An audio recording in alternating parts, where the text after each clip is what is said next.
you guys, welcome back to my channel. If you're new here, hi, my name is Tanisha and I make YouTube videos on the topic of airport ground staff, cabin crew and basically everything regarding aviation industry. If you are interested in this type of content, please take a moment and subscribe to my channel. It will mean a lot to me.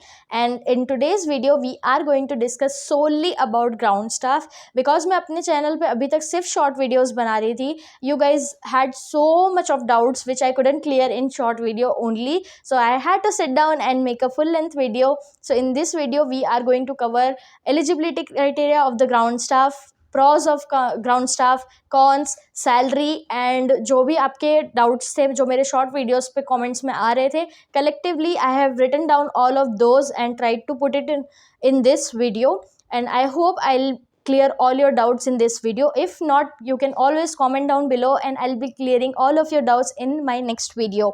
So without any further ado, let's dive into the video. So first things first, we are going to talk about what is ground staff, because आप लोगों को बहुत सारा confusion था कि ramp staff क्या होता है और ground staff किसे कहते हैं. So basically whoever is not flying like pilot and cabin crew and working in the airport is known as ground staff. Ground staff की बहुत सारी categories होती है, ramp staff होता है, PSC होते हैं and many more. We are solely going to talk about PSCs. PSCs is nothing but passenger service executive. जो भी ground staff passengers से directly interact करने वाला है, जो आपके चेक इन में हेल्प करते हैं, जो बोर्डिंग में हेल्प करते हैं, they are known as PSCs और customer service agent. So I hope ये क्लियर हो गया होगा कि ग्राउंड स्टाफ क्या होता है और हम इस वीडियो में किन ग्राउंड स्टाफ्स की बात करने वाले हैं.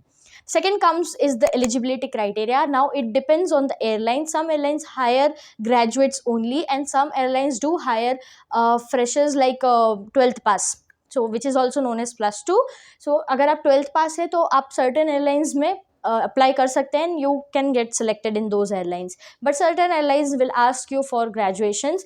Personally, I will say you to opt for graduation. If you are working also, if you are going to try for ground staff also, please apply for your graduation meanwhile and correspondence से कर लो या कैसे भी अपनी graduation complete करो, because further you are not going to be ground staff alone. आपको promotions चाहिए, आपको दूसरी companies में apply करना होगा and बहुत सारी चीज़ों के लिए graduation is necessary. तो आप graduation के लिए apply कीजिए please.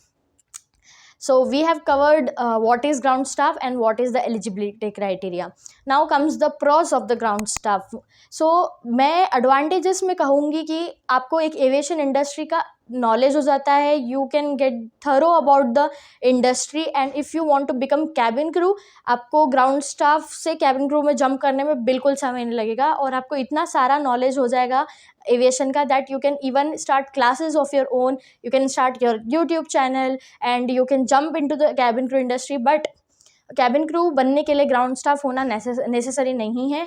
सो आप अगर आप मैरिड हैं या फिर आप अपनी सिटी से मूव नहीं करना चाहते हैं, if you are not comfortable flying या किसी भी रीज़न की वजह से आप कैबिन क्रू नहीं बन सकते हैं बट आपको एविएशन इंडस्ट्री में ही रहना है, तो ground staff will be the best option for you and you can grow अच्छे से. मतलब अच्छी खासी ग्रोथ है ग्राउंड स्टाफ में भी एंड सैलरी भी अच्छी होती है. कैबिन क्रू जितनी अच्छी नहीं होती है लेकिन still you can manage if you want to be in your city, in your comfort zone only. Cons की बात की जाए तो सैलरी थोड़ी कम है और काम थोड़ा ज़्यादा है, which I personally feel. I don't know if you guys will agree with me or not. If कोई ग्राउंड स्टाफ ये वीडियो देख रहा है तो I don't know they will agree with me or not, but I feel कि हमारा काम बहुत ज़्यादा होता है और हमारी सैलरी बहुत कम होती है. But again it will depend on your experience and which airline you are working in. And cons में एक और चीज़ ये आती है कि आपको रोटेशनल शिफ्ट में वर्क करना होता है. आपको कभी नाइट शिफ्ट में जाना है, कभी मॉर्निंग शिफ्ट में जाना है, कभी you have to go in the afternoon एंड कभी फ्लाइट डिले हो गई तो आपको एक्स्ट्रा टाइम रुकना पड़ सकता है. And some airlines will not pay you for your overtime and आपके अगर फ्लाइट एक्सटेंड हो जाती, डिले हो जाती है तो आपका वर्किंग आवर्स एक्सटेंड हो जाता है which you will not be getting paid for. And again one more con is the salary, which leads us to the topic of salary. Salary minimum 15 to 18K her ground staff की होती ही है. Now it again totally depends on the airline or the company you are working in. Some airlines will give you pick and drop facility, तो उनकी salary थोड़ी सी कम हो जाती है, while on the other hand some airlines will not give you pick and drop facility और salary थोड़ी सी ज़्यादा कर देते हैं वो लोग. So it totally depends in which airline you are working, but minimum आपका 15 to 18K रहता ही है as a fresher. And once you start gaining the experience और आपको इंडस्ट्री में कुछ टाइम हो जाता है, आपकी सैलरी ग्रेजुअली इंक्रीज होती जाती है एंड प्रमोशंस भी होते जाते हैं। So with this we have covered what is ground staff, eligibility of the ground staff, pros, cons and salary aspect of ground staff. So overall with my experience I would like to say that ground staff उन लोगों के लिए है जिनको लोगों से interact करना बहुत पसंद है, उनको नए नए लोगों से मिलना पसंद है, तो आपके लिए ground staff is the perfect job, क्योंकि on the everyday basis I meet hundreds and thousands of people and I like interacting with them, I like talking to them.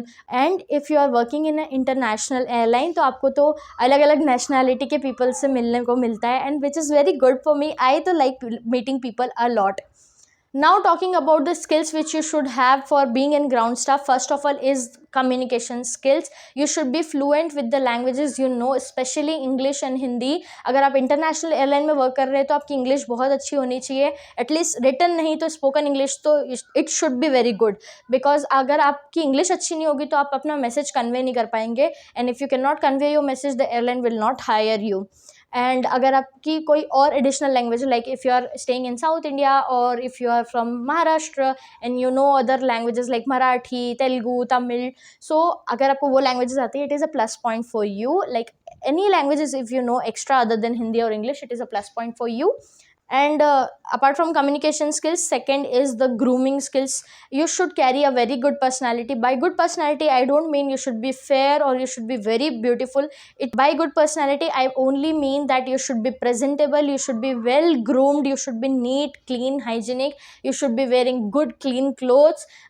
जब आप इंटरव्यू देने जाते हैं आपकी शर्ट अच्छे से इस्त्री होनी चाहिए, आपकी स्कर्ट अच्छी होनी चाहिए, कहीं से थ्रेड्स नहीं निकलने चाहिए, good pair of stockings you should wear, and आपके बालों में अच्छे से आप हेयर स्प्रे वगैरह लगा के जाओ, आपके फ्लाई अवेज नहीं होने चाहिए. It is called as proper grooming and proper personality. And अगर आपका स्किन कलर डार्क भी है तो it is okay. See me, I am working as a ground staff and I am dark, so no worries. All the best for your interviews and I hope I have made all the doubts clear. If not, please comment down below. I'll be clearing all of those in my next video. And thanks for watching. Please subscribe and hit the bell icon. Thank you.